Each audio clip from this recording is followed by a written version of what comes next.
Hello நண்பர்களே, எல்லாரும் எப்படி இருக்கிறீங்க? நம்ம சேனலை சப்ஸ்கிரைப் பண்ணிட்டு வீடியோ பார்க்க எல்லா ஃப்ரெண்ட்ஸுக்குமே ரொம்ப நன்றிங்க. இன்னைக்கு இந்த வீடியோவில் உங்கள் கூட என்ன ஷேர் பண்ணிக்க போகிறேன் அப்படின்னா, நீங்கள் கேட்ட கமெண்ட் தாங்க. நான் வந்து நிறைய பேர் கேட்டிருந்தீங்க. அது என்ன கமெண்ட் அப்படிங்கிறத ஃபஸ்ட்டு சொல்லிடுறேன். இப்போ ஹேர் ஆயில் யூஸ் பண்ணும்போது கோல்டு வர மாதிரி இருக்குது, அதே மாதிரி ஹெர்பல் ஹேர் ஆயில் யூஸ் பண்ணும்போது ரொம்ப தலைவலிக்குது அந்த மாதிரி சொல்லியிருந்தீங்க. நான் வந்து கமெண்ட்டில் ரிப்ளை பண்ணல. ஏன்னா நீங்கள் கேட்ட அதே சேம் கொஸ்டின் வந்து ஒரு 4-5 ஃப்ரெண்ட்ஸ் வந்து ரிப்பீட்டடாக கேட்டிருந்தீங்க. அதனால நான் சரி ஒரு தனி வீடியோவாக போட்டால் உங்களுக்கு ரொம்ப யூஸ்ஃபுல்லாக இருக்குமே அப்படின்னு சொல்லிட்டு இப்போ ஒரு தனியாக ஒரு வீடியோவாக போட்டுடுறேன். கண்டிப்பாக உங்களுக்கு யூஸ்ஃபுல்லாக இருக்கும்னு நினைக்கிறேன். ஃபஸ்ட்டு ஏன் தலைவலி வருது அப்படிங்கிற மாதிரி சொல்லிடுறேங்க. இப்போது எனக்கும் அந்த பிரச்சனை இருந்துச்சு. நான் ஹேர் ஆயில் யூஸ் பண்ணும்போதும், மெயினாக ஹெர்பல் ஹேர் ஆயில் யூஸ் பண்ணும்போது நீங்கள் சொன்ன அதே பிரச்சனை எனக்கு இருந்துச்சு. ஃபஸ்ட்டு ஏன் ஹெர்பல் ஹேர் ஆயில் யூஸ் பண்ணும்போது ரொம்ப தலைவலிக்குது அப்படின்னு சொல்லிடுறாங்க. நம்ம அதில் வந்து ஒரு 20 ஹெர்ப்ஸு ஒவ்வொருத்தவங்க ஒரு மாதிரி பண்ணுவாங்க. நான் ஹெர்பல் ஹேர் ஆயில் வந்து செய்யும்போது ஒரு 20 இல்லை 25 ஹெர்ப்ஸ் யூஸ் பண்ணி செய்வேன். நம்ம யூஸ் பண்ணுற எல்லாமே வந்து ரொம்ப நேச்சரான இன்க்ரீடியண்ட்டாக இருக்கும். இன்னொன்று வந்து எல்லாமே இந்த கோல்டு வர்ற மாதிரி ஒவ்வொன்று மாதிரி இருக்குங்க. இப்போ நம்ம கத்தாழை சேர்க்குறோம், அடுத்தது வந்து மருதாணி இலை சேர்க்குறோம், சின்ன வெங்காயம் சேர்க்குறோம், வெந்தயம் சேர்க்குறோம். இந்த மாதிரி ஒரு சில பொருளெல்லாம் வந்து ரொம்ப கோல்டு வர மாதிரி இருக்கும். நமக்கு வந்து அது செட் ஆகாமல் இருக்குங்க. இவ்வளோ ஹெர்ப்ஸ் வந்து நிறைய ஹெர்ப்ஸ் எனக்குமே பேர் தெரியாதுங்க. இப்போ நாட்டு மருந்து கடையிலெல்லாம் நம்ம வாங்குவோம். அதோட எஃபெக்ட் வந்து ஒவ்வொரு மாதிரி இருக்கும். நம்ம எல்லாமே மிக்ஸ் பண்ணி சேர்க்கும்போது அதுவும் நம்ம ஒவ்வொரு இது வந்து பச்சையாக சேர்ப்போம். இலை வந்து வெயிலில் ட்ரை பண்ணாமல் அப்படியே நம்ம உள்ள சேர்க்கும்போது அதோட எசன்ஸ் ஃபுல்லாக அந்த எண்ணெயில் இருக்குங்க. நம்ம ஹேருக்கு அப்படியே அப்ளை பண்ணும்போது கண்டிப்பாக தலைவலி வரும். நீங்கள் என்ன பண்ணலாம் அப்படின்னா, அந்த ஹேர் ஆயிலை வந்து கொஞ்சமாக ஹீட் பண்ணிவிட்டு லைட்டாக வார்ம் பண்ணிவிட்டு அதுக்கப்புறமா அப்ளை பண்ணி பாருங்கள். கண்டிப்பாக தலை வலிக்காது. அதே மாதிரி அந்த ஹெர்பல் ஹேர் ஆயில் வந்து ரொம்ப அதிகமாக வைக்கக்கூடாதுங்க. நீங்கள் நார்மலாக கோகனட் ஹேர் ஆயில் வைக்கிறத விட ரொம்ப கம்மியாக வச்சாலே போதும். அதே மாதிரி அந்த ஹேர் ஆயில் வச்சுட்டு நீங்கள் வைக்கிற அன்னைக்கு ஹேர் வாஷ் பண்ணிடணும். அதுதான் ரொம்ப பெட்டரு. இந்த மாதிரி உங்களுக்கு தலைவலி வருது அப்படின்னா. இப்போ நம்ம நார்மலாக கோகனட் ஹேர் ஆயில் வைக்கும்போது தலைவலி வருது அந்த மாதிரி சொல்லியிருந்தீங்க. அதுக்கு வராமல் இருக்கிறதுக்கு என்ன பண்ணலாம் அப்படின்னு சொல்லிட்டு பார்க்கலாம். இப்போ வாங்க அதுக்கு என்ன சொல்யூஷன் அப்படிங்கிறத பார்த்துடலாம். நீங்கள் நார்மலான கோகனட் ஹேர் ஆயில் யூஸ் பண்ணும்போது சளி பிடிக்குது அந்த மாதிரி சொல்லியிருந்தீங்க. இப்போ நார்மலான கோகனட் ஆயில் யூஸ் பண்ணும்போது சளி பிடிக்காமல் இருக்கிறதுக்கு என்ன பண்ணலாம் அப்படிங்கிறது தான் இப்போ பார்க்க போகிறோம். அதுக்கு என்னெல்லாம் இன்க்ரீடியன்ட் தேவை அப்படின்னு சொல்லிடுறேன். ஃபஸ்ட்டு கார்லிக்குங்க, வெள்ளைப்பூண்டு. இதில் வந்து ரெண்டு இல்லைங்க, நிறைய வெரைட்டிஸ் இருக்குது. இப்போ எது பெஸ்ட் அப்படிங்கிறத மட்டும் நான் சொல்லிடுறேன். இங்கே பாருங்கள். இப்போ இப்படியோ இந்த மாதிரி ஒன்று பெரிய சைஸ் கார்லிக் இருக்கும், இந்த மாதிரி குட்டி குட்டியாக இருக்கும். நம்ம என்ன எடுத்துக்கணும் அப்படின்னா, இந்த குட்டி குட்டியாக இருக்குது பாருங்கள், இதுதான் ரொம்ப பெனிஃபிட் இருக்கும். இதில் வந்து ஒரு 10 அந்த மாதிரி எடுத்துக்கலாங்க. 10ன்னு நான் ஏன் சொல்கிறேன்னா, நம்ம எடுத்துக்கிற எண்ணெய் அளவை பொறுத்து. நீங்கள் கொஞ்சமாக ஆயில் எடுத்துக்கிட்டீங்க அப்படின்னா இதில் ஒரு 5 எடுத்தால் போதும். நிறைய எடுத்துக்கிட்டீங்க அப்படின்னா இதில் ஒரு 10 எடுத்துக்கோங்க. இதை வந்து இந்த இடிக்கிறதுல சேர்த்துக்கலாம். இது கூட பிளாக் பெப்பர், இது கொஞ்சமாக சேர்த்துக்கலாங்க. கொஞ்சமாக அப்படின்னா இதுவுமே ஒரு 10 இல்லை 15 அந்த அளவுக்கு சேர்த்துக்கலாம்.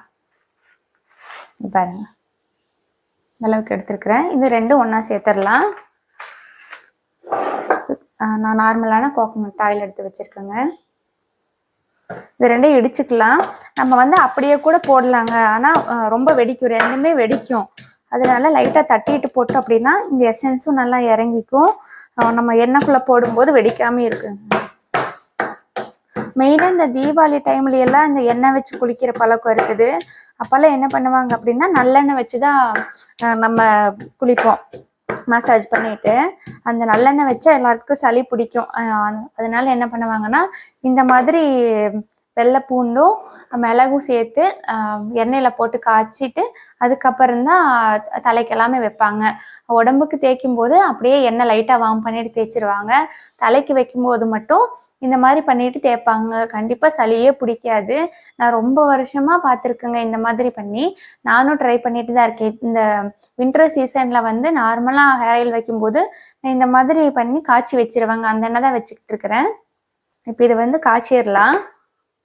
காய்ச்சறதுக்கு இந்த மாதிரி ஒரு சின்ன பேன் எடுத்துருக்கிறேன். இது கூட நான் கொஞ்சம் கருவேப்பிலையும் எடுத்துருக்கேங்க. இது வந்து ஆப்ஷனல் தான். நம்ம வேணும்னா போட்டுக்கலாம், இல்லைன்னாலும் பிரச்சனை இல்லை. இங்கே பாருங்கள் எண்ணெய் காய்ச்சிருக்கு. நான் பேனை வச்சுட்டேன்.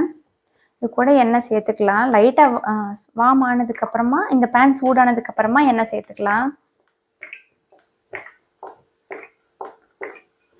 நான் வந்து இந்த அளவுக்கு தான் இங்கே எண்ணெய் இருந்துச்சு பாட்டில். நான் ஃபுல்லாகவே சேர்த்துட்டேன். ஏன்னா பசங்களுக்கும் இப்போ இந்த எண்ணெய் தான் தேய்ச்சிக்கிட்டு இருக்கு. இப்போ இங்கே வின்டராக இருக்கனால, வின்டர் இப்போ எல்லா இடத்துலையுமே வின்டர் தாங்க. சாரி, இங்கே வின்டர்னு சொல்லிட்டேன். இந்தியாவிலையும் இப்போ இனி வின்டர் சீசன் தான். குட்டி பசங்கள்லேருந்து பெரியவங்க வரைக்குமே இந்த வின்டர் சீசனில் இந்த மாதிரி எண்ணெய் காய வச்சுட்டு தேய்ச்சிக்கலாங்க. எண்ணெய் கொஞ்சம் சூடாகட்டும். அதுக்கப்புறமா நம்ம ரெடி பண்ணி வச்சுருக்கிறேன் இந்த பொருள் எல்லாமே இது கூட சேர்த்துக்கலாங்க. ஒரு எண்ணெய் ரொம்ப சூடாயிடக்கூடாது. சூடான்னு போட்டோன்னா இதெல்லாமே கரைஞ்சி போயிடும். லைட்டாக வார்ம் ஆகட்டுங்க, அதுக்கப்புறம் சேர்த்துக்கலாம். பபுள் வர மாதிரி இருக்குது பாருங்கள். இந்த ஸ்டேஜில் நம்ம இதெல்லாமே போட்டுக்கலாம். போடும்போது ரொம்ப கேர்ஃபுல்லாக போடுங்க, இதுவுமே வெடிக்கும்.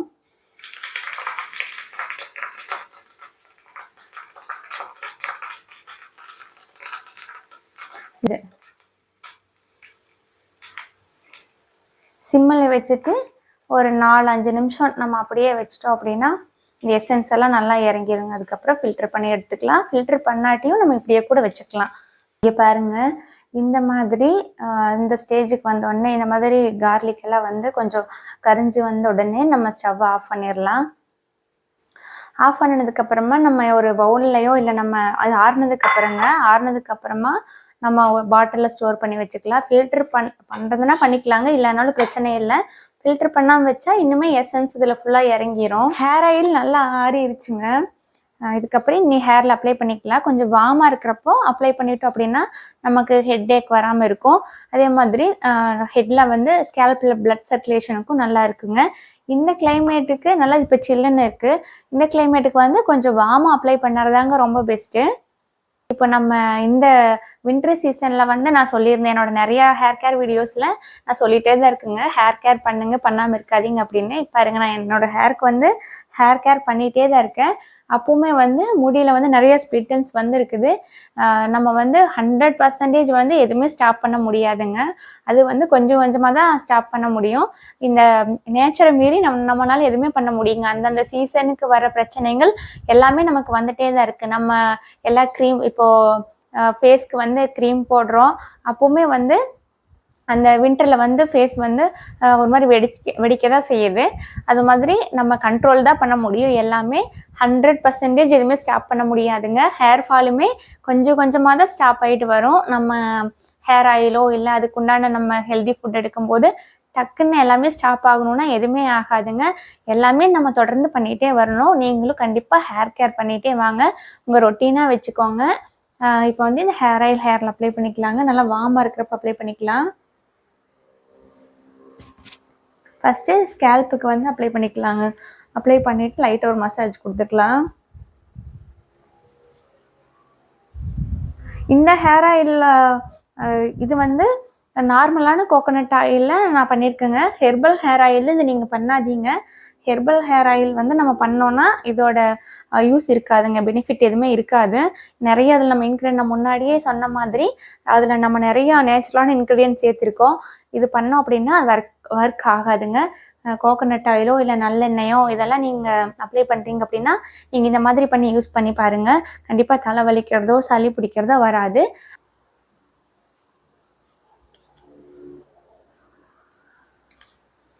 அவ்வளோதாங்க. எப்பவுமே நம்ம ஹேர் ஆயில் யூஸ் பண்ண உடனேவே சீப்பை வச்சு முடியை சீவாமல் சும்மா ஒரு பின்னி போட்டால் போதுங்க. பின்னி போட்டுட்டு ஒரு 10 மினிட்ஸோ இல்லைன்னா 1/2 hour கழிச்சு நம்ம முடியை பின்னி போடுறதோ இல்லை ஏதாவது நம்ம ஹேர் ஸ்டைல் போடுறோமோ அதுக்கப்புறம் போட்டோம் அப்படின்னா முடி கொட்டுறது கொஞ்சம் கம்மியாகுங்க. நம்ம ஹேர் ஆயில் அப்ளை பண்ண உடனேவே சீப்பு வச்சு முடியை சீவிட்டோம் அப்படின்னா நிறைய ஹேர் ஃபால் ஆகும்.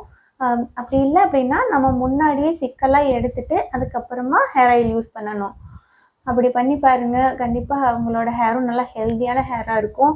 நல்லா ஹேர் க்ரோத்துக்கும் நல்லா ஹெல்ப் பண்ணும். இந்த மாதிரியெல்லாம் சின்ன சின்ன டிப்ஸ் வந்து நீங்களும் ஃபாலோ பண்ணுங்கள். அவ்வளோதாங்க. நீங்கள் கேட்ட கமெண்ட்ஸுக்கு இந்த வீடியோ ரொம்ப யூஸ்ஃபுல்லாக இருக்கும் அப்படின்னு சொல்லிட்டு நம்புகிறேன். இதே மாதிரி நெக்ஸ்ட் ஒரு இன்ட்ரெஸ்டிங்கான வீடியோவில் பார்க்கலாம். பாய், டேக் கேர்.